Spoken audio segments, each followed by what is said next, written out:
Doctor کہتی تھی کہ ٹینشن کم لو تو ٹھیک ہو جاؤ گی، لیکن ٹینشن تھی کہ ختم ہی نہ ہوتی تھی۔ پھر ایک دن میں اپنی اسی دوست کے پاس چلی گئی۔ میں نے کہا کہ کچھ تو کرو، کوئی تو حل ہوگا۔ اس نے کہا کہ ایک حل ہے، میں تو آج خود ہی تمہیں یہ بتانے کے لیے آ رہی تھی، پر دیکھو تم خود یہاں چل کر آ گئی۔ اس کا مطلب ہے کہ ہم دونوں کا ہی کام آسان ہونے والا ہے۔ میں نے کہا کہ کیا مطلب؟ اس نے کہا کہ کسی نے ایک طریقہ بتایا ہے، یہاں پر ایک سڑک ہے جہاں پر ہمیں جا کے کھڑا ہونا ہوگا، ہم دونوں نے برقع پہننا ہے اور ہاتھ میں کالے رنگ کی کتاب پکڑ لینی ہے۔ میں نے کہا کہ کیا مطلب؟ کالے رنگ کی کتاب کیوں پکڑنی ہے؟ اس نے کہا کہ اشارے کے لیے، تاکہ لوگ سمجھ جائیں کہ ہم کس مقصد کے لیے کھڑے ہیں۔ میں نے کہا کہ ہم کس مقصد کے لیے کھڑے ہوں گے؟ اس نے کہا کہ وہاں پر ایک ٹیکسی گزرے گی، ہمیں اس ٹیکسی کے اندر بیٹھ جانا ہے، اور جو بھی عورت اس ٹیکسی کے اندر بیٹھ جاتی ہے اس کے سارے معاملات حل ہو جاتے ہیں۔ اسے ہلالے والی ٹیکسی کہتے ہیں۔ میں نے کہا کہ کیا مطلب؟ صرف ٹیکسی میں بیٹھنے سے؟ اس نے کہا کہ ہاں، دیکھو کچھ لوگ ہیں جو ہم جیسی عورتوں کی مدد کرتے ہیں، اور وہ سب کی مدد نہیں کرتے۔ ہمیں کچھ پیسے بھی جمع کروانے ہوں گے، لیکن ہمارا معاملہ حل ہو جائے گا، ہم دونوں کے ہاں بچہ ہو جائے گا۔ بانجھ عورتوں کے لیے بھی مدد کیا کرتے ہیں، اور بھی عورتوں کے کافی سارے مسائل ہوتے ہیں، سب حل ہو جاتے ہیں۔ میں نے کہا کہ نہیں، مجھے یہ سب کچھ ٹھیک نہیں لگ رہا، اور میرے پاس تو اتنے پیسے بھی نہیں ہیں۔ اس نے کہا لیکن میں تو کب سے پیسے جمع کر رہی ہوں، بس ان کا نمبر ہے میرے پاس، پیسے جمع کرواؤں گی اور میں جاؤں گی۔ میں نے کہا کہ پہلے تم جاؤ، اگر تمہارا معاملہ حل ہوا تو پھر میں بھی چلی جاؤں گی۔ اس نے کہا کہ ہاں ٹھیک ہے، یہ بات بھی ٹھیک ہے، اب میں تو اپنے پیسے کماتی ہوں، لیکن تمہیں تو پیسے بھی اپنے شوہر سے ہی لینے پڑیں گے، لیکن یہ بات فی الحال کسی کو بتانا مت، تم میری دوست ہو اس لیے میں نے تمہیں بتا دیا ہے، میں جاتی ہوں۔ میں نے کہا کہ کتنے پیسے جمع کروا رہی ہو؟ تو اس نے کہا کہ 70,000 روپے۔ میں نے کہا کہ 70,000 روپے تو بہت زیادہ ہیں۔ اس نے کہا کہ ہاں تبھی تو جمع کرنے میں 3 مہینے لگ گئے ہیں۔ ایک کالا برقع بھی خریدا ہوا ہے اور کالی کتاب بھی۔ میں نے کہا کہ پتہ نہیں کیا ہوگا، مجھے یہ سب کچھ عجیب لگ رہا ہے۔ اس نے کہا کہ بہت سی عورتوں نے یہ کام کیا ہے اور سب کے مسئلے حل ہوئے ہیں، ہم اتنا کچھ تو کر چکے ہیں، ڈاکٹروں سے علاج کروا چکے ہیں، پیر فقیروں سے تعویذ لے چکے ہیں، تو پھر یہ کیوں نہیں کر سکتے؟ ہو سکتا ہے اس سے ہمارا کام ہو جائے۔ میں نے کہا اور اگر نہ ہوا تو 70,000 روپے کا کیا؟ اس نے کہا کہ ان کا دعویٰ ہے کہ اگر کام نہیں ہوا تو 70,000 روپے آپ کو واپس مل جائیں گے۔ میں نے کہا پھر تو ٹھیک ہے، چلو ٹھیک ہے تم جاؤ، پھر میں بھی دیکھتی ہوں۔ میں اسی کے بارے میں سوچ رہی تھی کہ کیا اس کا معاملہ حل ہو جائے گا۔ اس کے ہاں اولاد نہیں ہو رہی تھی، اور اس کی شادی کو تو میرے سے بھی زیادہ عرصہ ہو گیا تھا۔ اس کا شوہر بھی میرے شوہر کی طرح بڑے ہی غصے والا تھا، اور اس کا تو کوئی میکا بھی نہ تھا۔ میری ایک ماں تو تھی، لیکن وہ بھی نہ ہونے کے برابر ہی تھی۔ خیر 2-4 ہفتے گزر گئے، میری دوست کی کوئی خبر ہی نہ ملی تھی۔ میں نے اسے فون بھی کرنا چاہا، لیکن اس کا فون نہیں مل رہا تھا۔ وہ جس ہسپتال میں کام کرتی تھی وہاں پہ اس کو ساتھ میری ملاقات ہو سکتی تھی، لیکن فی الحال میرا ہسپتال جانے کا کوئی بھی سین نہ بن رہا تھا۔ میں تو پہلے بھی جس وجہ سے گئی تھی دوبارہ اس وجہ سے جب نہ جانا چاہتی تھی۔ میرے شوہر نے مجھ پہ ہاتھ اٹھایا تھا، ورنہ تو اس گھر سے میں کہیں بھی نہیں جا سکتی تھی۔ خیر ایک دن مجھے میری وہ سہیلی مل گئی۔ میں نے اسے کہا کہ تم کہاں چلی گئی تھی؟ وہ کچھ بدلی سی لگ رہی تھی، ایسے لگتا تھا کہ بہت بیمار رہی ہے۔ میں نے کہا کہ کیا ہو گیا، تمہاری شکل ایسی کیوں لگ رہی ہے؟ خیریت تو ہے؟ تمہارے شوہر نے کچھ کر تو نہیں دیا؟ اس نے کہا کہ نہیں، میرا شوہر میرے ساتھ ہے، اس نے کچھ برا نہیں کیا میرے ساتھ۔ میں نے کہا کہ پھر ایسا چہرہ کیوں بنا رکھا ہے؟ اس نے کہا کہ بس تھوڑی بیمار ہوں، ماں بننے والی ہوں نا۔ جب میں نے یہ بات سنی تو میں حیران رہ گئی۔ میں نے کہا کہ ماں بننے والی ہو؟ یار 7 سال کے بعد تم کو اللہ نے خوشخبری دے دی ہے، تم ماں بننے والی ہو؟ کیا تم نے وہی سب کچھ کیا تھا؟ وہ ٹیکسی والا کام؟ اس نے کہا کہ ہاں ٹیکسی والا کام کیا تھا۔ میں نے کہا کہ یہ تو بہت اچھی بات ہے، تمہارے ہاں اولاد ہونے والی ہے۔ میں نے دیکھا تو اس کا پیٹ بھی نکلا ہوا تھا، شاید اس کا وقت بھی قریب تھا، یا شاید اس کا 4-5واں مہینہ چل رہا تھا، لیکن وہ اتنی خوش نظر نہ آ رہی تھی۔ میں نے اسے حیران ہو کر دیکھا۔ میں نے کہا کہ ہاجرہ کیا بات ہے، پریشان کیوں ہو، یا بچے کے لیے پریشان ہو؟ دیکھو جس نے اولاد دی ہے وہ اس کے لیے رزق بھی دے گا۔ اس نے کہا کہ نہیں یہ بات نہیں ہے، بس طبیعت بہت خراب رہتی ہے۔ میں نے کہا کہ طبیعت خراب ہونا ایک الگ بات ہے، اور یار ایسی طبیعت خراب ہونے کے تو ہم لوگ خواب سجاتے رہتے تھے۔ کہ ہماری طبیعت خراب ہو اور ہمیں الٹی آئے، ہمارے پیٹ میں درد ہو اور بالآخر ہماری اولاد اس دنیا میں آ جائے۔ لیکن وہ خوش نہیں لگ رہی تھی۔ میں نے کہا کہ اب تو میں بھی جاؤں گی اس سڑک پہ۔ اس نے کہا کہ نہیں نہیں، تم نہیں جانا۔ میں نے کہا کہ کیوں نہ جاؤں؟ اچھا، تمہارا معاملہ حل ہو گیا، وہ بھی اتنی جلدی؟ میں بھی تو اپنے معاملات حل کروانا چاہتی ہوں۔ میرا شوہر بھی مجھ سے بہت بدظن ہو گیا ہے۔ اب تو اس کی ماں نے دوسری شادی کی باتیں کرنی شروع کر دی ہیں۔ میں بھی بڑی پریشان ہوں۔ اس نے کہا کچھ نہیں سمجھا سکتی، پر اگر میری بات مانو تو نہیں جانا۔ میں نے کہا کہ تم گئی تھی؟ اس نے کہا کہ ہاں میں گئی تھی۔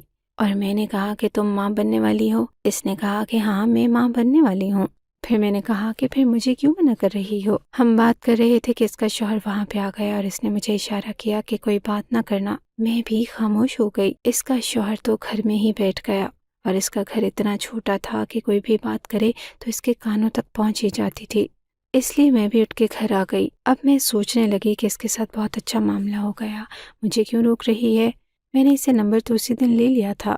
اب مجھے بھی پیسے جمع کرنے سے برقع لینا تھا اور ایک کالی کتاب لینی تھی، اور سڑک کا بھی اس نے مجھے بتا دیا تھا۔ پر میں اس بات پہ حیران تھی کہ وہ مجھے روک کیوں رہی تھی۔ شاید یہی سوچ رہی تھی کہ میرا بھلا نہ ہو۔ دوست ایسے ہی ہوتے ہیں، ایک دوسرے کے لیے نفرت دل میں ہوتی ہے اور چہرے پہ مسکراہٹ۔ میں نے تو سوچ لیا تھا کہ میں یہی سب کروں گی، لیکن اسی دن جب میں گھر میں واپس آئی تو حیران رہ گئی۔ میری ساس نے گھر میں کسی کو بلایا ہوا تھا تو کوئی مہمان بیٹھے تھے۔ پتہ چلا کہ میرے شوہر کے لیے رشتہ تلاش کر رہی ہے، اور یہ اس کی دوسری بیوی کے گھر والے ہیں جو میرے شوہر کو دیکھنے کے لیے آئے ہیں۔ جب میں نے اپنے شوہر سے بات کی تو اس نے مجھے کہا کہ چپ ہو جاؤ، خاموش ہو جاؤ، نہیں تو مجھ سے برا کوئی نہ ہوگا۔ ان لوگوں کے سامنے وہ بھی جا کر بیٹھ گیا، ہنسی مذاق کر رہا تھا، باتیں کر رہا تھا، اور میری ساس تو کہہ رہی تھی کہ ہمیں یہ رشتہ منظور ہے، میرے بیٹے کی کمائی بہت اچھی ہے، آپ کی بیٹی بہت خوش رہے گی۔ وہ اسی لیے شادی کر رہے تھے کہ میرے شوہر کی کمائی بہت اچھی تھی اور وہ شکل و صورت میں بھی ٹھیک تھا۔ میرا دل تو خون کے آنسو رونے لگا۔ جب وہ لوگ چلے گئے تو میں بھی میدان میں آ گئی۔ میں نے اپنے شوہر سے کہا کہ یہ کیا حرکت ہے؟ آپ نے گھر میں لڑکی والوں کو بلا لیا، کر رہے تھے، باتیں کر رہے تھے، دوسری شادی کرنا چاہتے ہیں؟ اس نے کہا کہ ہاں میں دوسری شادی کرنا چاہتا ہوں، اور کتنا انتظار کروں، 14 سال شروع ہو گیا ہے ہماری شادی کو، اب تک تو میرا بچہ 3-3.5 سال کا ہو جانا تھا۔ اسی طرح کرتے کرتے تم میری زندگی کے 7-8 سال کھا جاؤ گی۔ اس کے بعد کیا ہوگا بتاؤ؟ اس کے بعد کیا ہوگا؟ رشتہ پکا ہو گیا ہے اور اگلے ہفتے نکاح کی رسم ہے، اور اگر تم نے زیادہ چوں چاں کی تو میں تمہیں چھوڑ دوں گا اور طلاق دے دوں گا۔ تو میں نے پھر کہا کہ دے دو طلاق، اپنی ماں کا دودھ پیا ہے تو پھر طلاق دے دو تاکہ میری بھی جان چھوٹ جائے۔ اس جیسے مرد سے مجھے یہ بات نہیں کرنی چاہیے تھی، یہ لفظ نہیں بولنا چاہیے تھا، مرد کو کبھی بھڑکانا نہیں چاہیے۔ میرے شوہر کو غصہ آ گیا اور اس نے مجھے طلاق دے دی۔ میں حیران رہ گئی اور تھوڑی دیر بعد بے ہوش ہو گئی۔ آنکھ کھلی تو اسی گھر میں تھی، میری امی میرے پاس بیٹھی تھی، پر طلاق تو ہو چکی تھی، میرا شوہر طلاق تو ہو چکی تھی، میرا شوہر بھی سر پکڑ کے بیٹھا تھا۔ میری امی مجھے لے کر واپس آ گئی۔ 1 ہفتہ گزر گیا۔ مجھے پتا تھا کہ میرے شوہر کی شادی ہو رہی ہوگی، پر 2 دن کے بعد میرا شوہر واپس آ گیا اور اس نے کہا کہ جس لڑکی سے میں شادی کرنا چاہتا تھا وہ تو کسی اور لڑکے کے ساتھ بھاگ گئی۔ مجھ سے بہت بڑی غلطی ہو گئی، مجھے سزا ملی ہے، میں اپنی بیوی سے پھر سے نکاح کرنا چاہتا ہوں۔ آپ مہربانی کریں اور اپنی بیٹی کو سمجھائیں، ہم لوگ حلالہ کر لیں گے۔ میری ماں نے کہا کہ حلالہ؟ تم میری بیٹی کو حلالہ کرواؤ گے؟ تمہیں شرم نہیں آتی ہے؟ حلالہ صرف مرد کے لیے نہیں، عورت کے لیے بھی سزا ہوتی ہے، اور اس کا کیا قصور تھا؟ اس نے کیا کیا تھا؟ ارے اولاد نہیں ہو رہی تھی تو کیا کریں؟ بہت سارے ایسے لوگ ہیں جن کی آج کل اولاد نہیں ہو رہی ہے، آج کل تو 10 میں سے 8 لوگوں کا یہ مسئلہ ہے۔ اس میں میری بیٹی کا کیا قصور ہے؟ اگر تم پڑھے لکھے سمجھدار ہوتے تو بات کو سمجھتے، لیکن تم تو پڑھے لکھے ہو کر بھی بیوقوف ہو۔ میری ماں نے میرے شوہر کو بہت باتیں سنائی، وہ بس ساری باتیں سنتا رہا۔ اس نے کہا کہ بس اس بارے میں سوچے، میں آپ کی بیٹی کو پھر سے اپنانا چاہتا ہوں، وہ میری بیوی ہے، میں اس کے بغیر نہیں رہ سکتا، میں کسی اور کے بارے میں نہیں سوچ سکتا، اور یہ بھی نہیں سوچ سکتا کہ میری بیوی کسی اور کے ساتھ شادی کرے گی۔ میری ماں نے کہا کہ میں تو اس کی شادی کرواؤں گی، تم سے اچھے انسان سے کرواؤں گی۔ اس بات پہ وہ تڑپنے لگا۔ اس نے کہا کہ خدا کے لیے ایسے نہ کریں، جو کسی اور سے شادی کروانی ہے مجھ سے ہی کروا دیں، آپ کی بیٹی بھی مجھ سے محبت کرتی ہے۔ میری ماں نے کہا کہ پھر ٹھیک ہے، میری ایک شرط ہے، اگر اس شرط کو مانتے ہو تو میں اپنی بیٹی کی شادی دوبارہ تم سے کروا دوں گی، نہیں تو تم سے تو ہماری جان ویسے بھی چھوٹ چکی ہے۔ میرے شوہر نے کہا کہ کون سی شرط؟ میری ماں نے کہا کہ اب میری بیٹی تمہارے گھر والوں کے ساتھ نہیں رہے گی، تمہیں اسے الگ سے گھر لے کر دینا ہوگا، اسے الگ گھر میں رکھوں گا، اس کے سارے معاملات اپنی ماں بہنوں سے علیحدہ کرنے ہوں گے، اگر منظور ہے تو آ جانا، نہیں تو میں اپنی بیٹی کی شادی کہیں اور کر دوں گی، اس کو لڑکوں کی کمی نہیں ہے، ابھی اس کا کچھ نہیں بگڑا۔ اتنا کہہ کر میری ماں نے دروازہ بند کر دیا۔ میں نے کہا کہ امی یہ آپ نے کیا کر دیا؟ وہ کبھی بھی نہیں مانے گا اس بات کے لیے، وہ کبھی بھی مجھے الگ نہیں رکھے گا۔ میری ماں نے کہا اسی لیے تو میں نے یہ بات کی ہے تاکہ وہ دوبارہ اس در پہ نہ آئے۔ میں تیری شادی دوبارہ اسے نہیں کروانا چاہتی اور میں اسی سے دوبارہ شادی کرنا چاہتی تھی۔ میں نے اپنی امی کو جب یہ بات کی تو میری امی نے کہا کہ تمہارے جیسی عورتیں ہوتی ہیں جن پہ ظلم ہوتا ہے، کیونکہ وہ ظلم برداشت کرتی ہیں، انہیں ظلم برداشت کرنے کا شوق ہوتا ہے۔ تو پھر سے اس کے ساتھ شادی کرنا چاہتی ہے؟ میں نے کہا کہ میں کسی اور مرد کی شکل نہیں دیکھ سکتی، وہ میرا شوہر ہے، میں نے تو دل سے قبول کر لیا تھا اسے، اب میں کسی اور سے شادی نہیں کر سکتی ہوں۔ میری ماں نے کہا کہ غلطی ہوئی تھی، میں مان رہی ہوں کہ میں نے غلطی کی تھی، اب پھر دوبارہ غلطی نہیں کروں گی، پہلے غلطی مجھ سے ہوئی تھی، اب غلطی تجھ سے ہوگی، یعنی میری وجہ سے زندگی برباد ہوئی، اب اپنی وجہ سے ہوگی، تو پھر اس کا بھروسہ کرے گی؟ خیر جو بات میں نے اس سے کہہ دی ہے وہ کبھی واپس نہیں آئے گا، تجھے کبھی بھی الگ نہیں رکھے گا۔ اس بات پہ تو مجھے بھی یقین تھا کہ میرا شوہر مجھے کبھی بھی الگ نہ لگتا، کہ میرا شوہر مجھے کبھی بھی الگ نہ رکھتا، اپنی ماں اور بہن کی بہت زیادہ محبت کرتا تھا۔ لیکن ہم ماں بیٹی دونوں ہی حیران رہ گئیں جب وہ اگلے دن آ گیا اور اس نے کہہ دیا کہ وہ مجھے الگ رکھنے کے لیے تیار ہے۔ ہم دونوں ماں بیٹیاں حیران رہ گئیں کہ میرا شوہر کیسے مان گیا۔ میں نے کہا کہ کیا ہو گیا آپ کو، کیا بات ہے؟ میں پردے کے پیچھے کھڑی تھی، میں پوچھ رہی تھی کہ ایسا بھی کیا ہو گیا اس کے ساتھ۔ وہ بتا نہیں رہا تھا، پر مجھے پتا تھا کہ کچھ نہ کچھ بہت ہی برا ہوگا۔ پھر وہی بات ہوئی کہ بات مجھ تک پہنچ ہی گئی، جس لڑکی سے میرا شوہر شادی کرنا چاہتا تھا وہ کسی اور کے ساتھ بھاگ گئی۔ میرے شوہر کی بہت جگہ ہسائی ہوئی اور اس بات سے میری ساس بھی ناراض ہوئی اور ماں بیٹے میں بہت لڑائی ہوئی۔ جب میرے شوہر نے میری ساس کو کہا کہ آپ کی وجہ سے تو میں نے اپنی پہلی بیوی کو بھی طلاق دے دی تھی، تو اس نے کہا کہ ہماری وجہ سے کیوں دی، خود ہی دی ہے تم نے، ہم نے تو کچھ نہیں کہا تھا، اور اتنی زیادہ بدنامی ہو گئی۔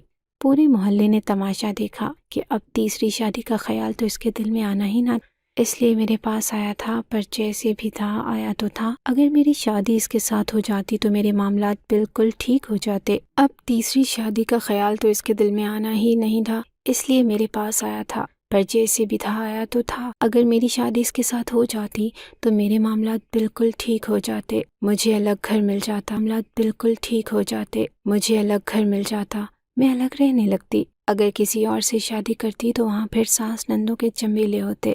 میں نے اپنی امی سے کہا کہ میں اپنے سابقہ شوہر کے ساتھ دوبارہ شادی کرنے کے لیے تیار ہوں، بس آپ میری مدد کریں۔ میری ماں نے کہا کہ تیرا تو دماغ خراب ہے، میں کیا کر سکتی ہوں؟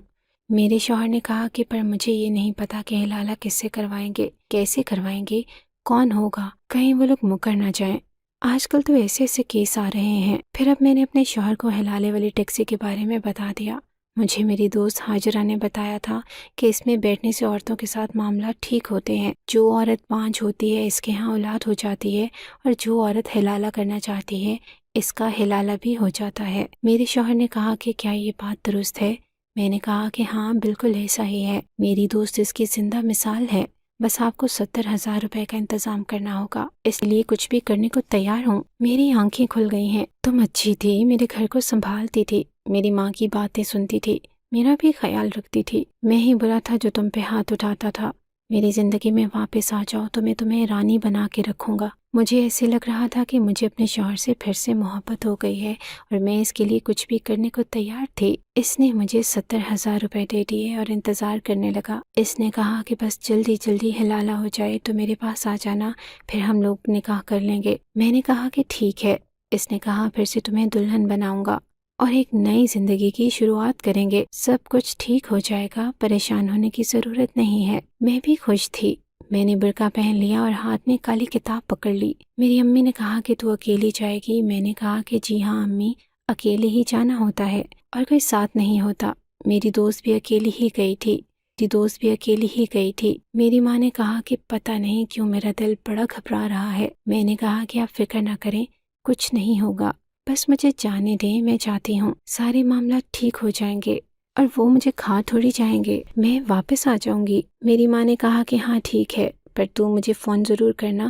میں نے کہا کہ ہاں میں فون ساتھ لے کر جا رہی ہوں، آپ فکر نہیں کرنا۔ میں اس سڑک پر چلی گئی اور کالی کتاب پکڑ کے کھڑی ہو گئی۔ مجھے وہاں کھڑے ہوئے 15 منٹ ہو چکے تھے، لیکن ابھی تک کوئی نہیں آیا تھا۔ 15 منٹ کے بعد میرے پاس ایک ٹیکسی گزری، پہلی ٹیکسی تھی جو یہاں سے گزری تھی، یعنی کہ پیلے رنگ کی گاڑی تھی۔ مجھے لگا کہ وہ میرے پاس آ کے نہیں رکے گی، لیکن وہ میرے پاس آ کر رک گئی اور میں اس کے اندر بیٹھ گئی۔ اس کے شیشے کالے رنگ کے تھے۔ وہ مجھے پتہ نہیں کہاں لے کر جا رہی تھی۔ رات ہوئی تو میں ایک جھٹکے سے گھر میں داخل ہوئی۔ میری ماں نے کہا کہ لو آ گئی ہے میری بیٹی۔ میرا شوہر میرے گھر میں ہی بیٹھا تھا، انتظار کر رہا تھا۔ میں سیدھی اپنے کمرے میں چلی گئی۔ اب میری ماں نے جب دروازہ کھولا تو میں بے ہوش ہو چکی تھی۔ مجھے ڈاکٹر کے پاس لے گئے اور ڈاکٹر نے ایسی بات بتائی کہ میری ماں اور میرے شوہر دونوں کے قدموں تلے سے زمین نکل گئی۔ میں واپس گھر آ گئی۔ میں خاموش تھی اور کچھ بول نہ رہی تھی، کسی کو کچھ بتا نہیں رہی تھی۔ میرے شوہر نے میری امی سے کہا کہ اس سے پوچھیں کہ ہلالہ تو ہو گیا ہے نا۔ جب اس نے ایسی بات کی تو میں نے اسے حیران ہو کے دیکھا۔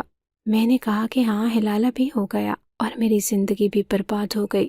وہ لوگ جھوٹے تھے، فراڈ تھے، ہم جیسے معصوم لوگوں کو بے وقوف بناتے تھے اور گاؤں کے لوگوں کو ٹارگٹ کرتے تھے۔ میری دوست کے ساتھ بھی یہی سب کچھ ہوا تھا۔ وہ ماں بننے والی تھی، کیونکہ پھر جب ایسا کچھ ہو جائے تو انسان کے ہاں اولاد تو ہوتی ہے۔ اب میرے ہاں بھی اولاد ہو جائے گی۔ کاش کہ میں تب یہ سب کرتی جب میں تمہارے نکاح میں تھی، تو تمہیں اولاد مل جاتی اور تم مجھے کبھی چھوڑتے ہی نہ۔ میرے شوہر نے کہا کہ یہ کس قسم کی باتیں کر رہی ہے؟ میں اتنا کچھ ہو جانے کے باوجود اسے قبول کرنے کو تیار ہوں، لیکن اب میری بس ہو گئی ہے۔ میں اس کے ساتھ کوئی رشتہ نہیں رکھنا چاہتا۔ میری ماں نے کہا کہ تم اس کے ساتھ کیا رشتہ رکھو گے؟ نکل جاؤ میرے گھر سے، نہیں تو میں پولیس کو بلا لوں گی۔ تم ہو کون؟ تمہارا یہاں پہ کام کیا ہے؟ تم ہمارے لیے غیر مرد ہو اور ہم اپنے گھر میں کسی غیر مرد کو نہیں چھوڑتے۔ میرا سابقہ شوہر وہاں سے چلا گیا اور میں اپنی ماں کے گلے لگ کے رونے لگی۔ میں نے کہا کہ انہوں نے پیسے بھی لے لیے اور میری زندگی بھی برباد کر دی۔ میری ماں نے کہا کہ ایسے ہی تو لوگوں کو بے وقوف بناتے ہیں، تمہاری دوست کے ساتھ بھی یہی ہوا ہوگا، پھر اس نے تمہیں یہ سب کچھ بتایا کیوں نہیں؟ میں نے کہا کہ شاید وہ اپنی عزت کے مارے مجھے یہ سب کچھ بتانا نہیں چاہتی تھی، پر اس نے مجھے روکا تھا، اس نے مجھے منع کیا تھا۔ اس نے کہا تھا کہ نہ جانا کبھی بھی اس ٹیکسی کے پیچھے نہ جانا۔ میں ہی پاگل تھی کہ پریشان ہو گئی تھی اور دباؤ میں آ گئی تھی۔ سوچا تھا کہ شوہر ہے اور محبت کرتا ہے اور مجھے غلطی سے طلاق دے بیٹھا ہے، دوبارہ اس کے پاس چلی جاؤں گی، لیکن مجھے سمجھ آ گئی کہ وہ کس قسم کا انسان ہے۔ وہ مجھے صرف ایک آپشن کی طرح استعمال کر رہا تھا۔ مجھے کسی سے شادی نہیں کرنی، بس مجھے میرے حال پہ چھوڑ دیں۔ میری ماں نے میرا بہت ساتھ دیا اور اسی طرح 1-2 سال گزر گئے۔ اس کے بعد پتہ چلا کہ جو لوگ ہلالے والی ٹیکسی کا ڈرامہ رچا کے معصوم عورتوں کو بے وقوف بنا رہے تھے وہ پکڑے گئے ہیں۔ یہ پورا گینگ تھا اور پولیس نے ان کو پکڑ کر سزا دلوائی تھی، لیکن بہت ساری عورتوں کی زندگی برباد ہو گئی تھی، جس میں سے ایک میں بھی تھی اور ایک میری دوست بھی۔ عورتوں نے یہ بات کسی کو نہیں بتائی تھی، میری دوست نے بھی اپنے شوہر کو نہیں بتایا تھا۔ اس کا شوہر یہی سمجھتا تھا کہ وہ اسی کے بچے کی ماں بننے والی ہے، لیکن میرے ساتھ تو معاملہ بہت خراب ہو گیا تھا۔ بس اب باقی کی زندگی جو رہ گئی تھی وہ ایسے ہی گزر جائے گی۔ صبر سے کام لینا ہوگا۔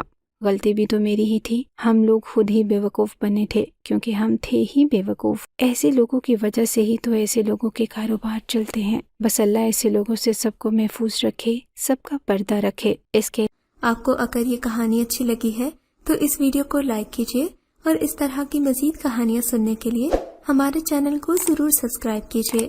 کہانی سننے کا شکریہ۔ آپ سے ملاقات ہوگی اگلی ویڈیو میں، تب تک کے لیے اللہ حافظ۔